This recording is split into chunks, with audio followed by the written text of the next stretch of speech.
és a kupát adja át. Gratulálunk a Szeged csapatának!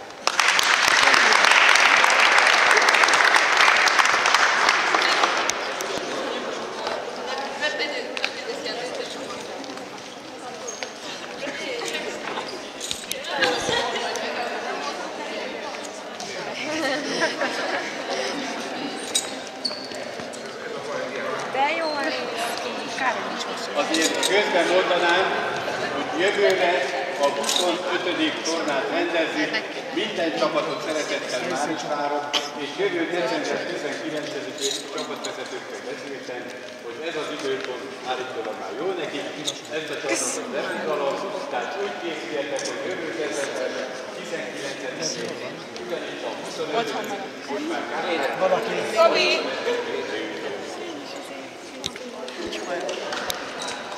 Azért kiegészítését, amit elmondom, hogy a 90-es években az akkori legjobb magyar csapatok látókorán ebben a majdnem mindig itt volt renoválva együtt, és az első 2 évben általában